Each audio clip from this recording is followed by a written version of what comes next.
AI. Kayaknya di mana-mana kita dengar soal ini ya. Tapi di luar semua hype-nya, apa sih yang beneran udah dilakuin AI buat kita? Nah, dalam beberapa menit ke depan, kita bakal bedah faktanya, misahin mana yang heboh doang dan mana yang beneran mengubah cara kita bisnis, bekerja, dan bahkan masa depan kita. Oke, jadi begini perjalanan kita. Pertama, kita mulai dari akarnya dulu. Kita lihat sejarah singkat AI. Abis itu, kita bakal lihat efek dominonya. Gimana AI mengubah cara perusahaan beroperasi, gimana AI memicu perdebatan panas soal nasib pekerjaan kita, dan bahkan menciptakan semacam perlombaan antar negara. Terakhir, kita akan ngintip sedikit ke masa depan buat lihat apa sih gelombang besar berikutnya, AI agent. Nah, ini nih pertanyaan utamanya. Di luar semua aplikasi yang keren dan berita-berita heboh, apa sih yang sebenarnya AI lakukan buat kita semua, detik ini juga?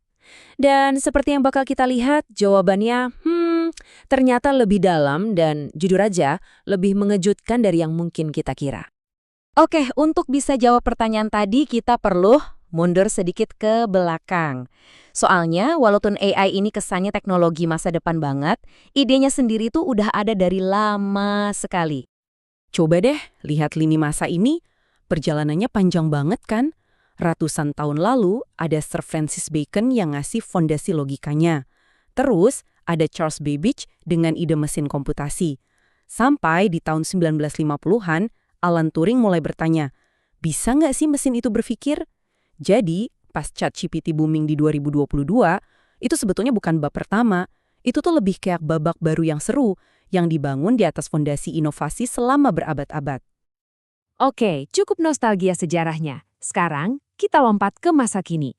Gimana sih AI mengubah cara kerja perusahaan dan bahkan pemerintah? Sekarang juga, Coba lihat angka ini, 360.000 jam. Sebanyak itulah waktu yang dihemat oleh satu perusahaan aja, JP Morgan Chase, setiap tahunnya buat nge-review dokumen hukum. Ini bukan lagi soal robot yang ngerjain tugas gampang loh. Ini AI yang ngerjain tugas kognitif kompleks yang biasanya butuh satu tim pengacara. Dan dampaknya ada di mana-mana. Di logistik, ada DHL yang pakai AI buat motong biaya dan bikin pengiriman jadi lebih cepat. Terus yang lebih krusial lagi, di dunia kesehatan, Mayo Clinic bisa mempersingkat waktu diagnosis sampai 30%. Ini bukan lagi teori, ini efisiensi nyata yang bisa menghemat waktu dan mungkin bahkan nyawa. Nah, transformasi ini nggak cuma buat perusahaan gede loh, pemerintah juga ikut serta. Contohnya Singapura. Mereka punya program namanya Moments of Life. Bayangin aja, pas Anda punya anak, AI langsung urusin semuanya. Akta lahir, tunjangan, beres. Ini nih wujud nyata pemerintahan yang lebih pintar dan efisien buat warganya. oke, sekarang kita masuk ke topik yang mungkin paling bikin deg-degan, pekerjaan. Apakah AI ini bakal bantu kita kerja lebih baik atau malah ngambil alih kerjaan kita? Ini dia inti dari semua ketegangan soal AI. Nah, slide ini nunjukin dilemanya dengan jelas banget. Di satu sisi, AI mendorong perusahaan buat ningkatin skill karyawannya, bikin peran-peran baru. Tapi di sisi lain, kita juga lihat jam kerja buat beberapa jenis pekerjaan justru berkurang. Jadi, AI ini teman atau lawan buat pekerja? Jawabannya, ya, nggak hitam putih. Kompleks banget. Dan urusan pekerjaan ini baru satu potong puzzle loh.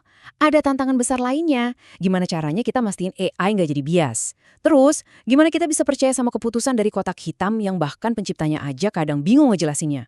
Ini bukan cuma soal teknis, tapi pertanyaan fundamental yang harus kita jawab bareng-bareng. Oke, sekarang kita zoom out. Dari yang tadinya ngomongin individu dan perusahaan, kita lihat ke panggung dunia. Soalnya, sekarang ini lagi ada perlombaan besar-besaran antar negara buat jadi yang terdepan dalam urusan AI. Terus gimana cara ngukurnya? Nah, ada namanya Indeks AI Global.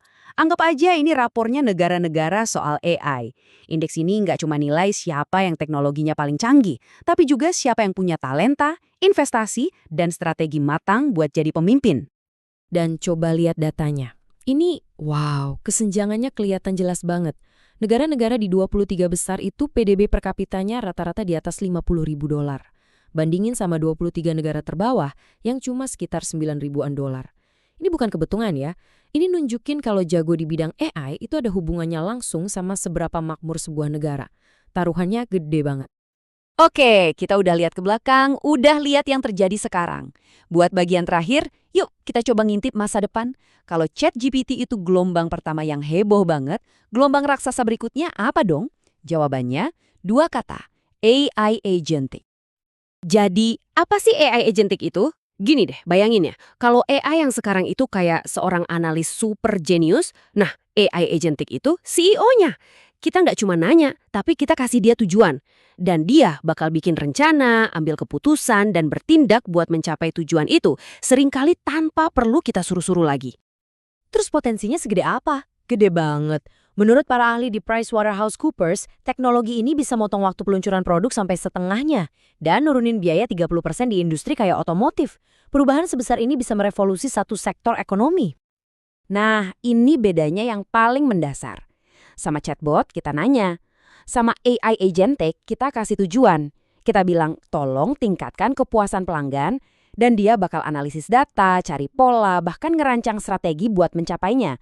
Lompatannya itu dari sekedar menjawab menjadi bertindak.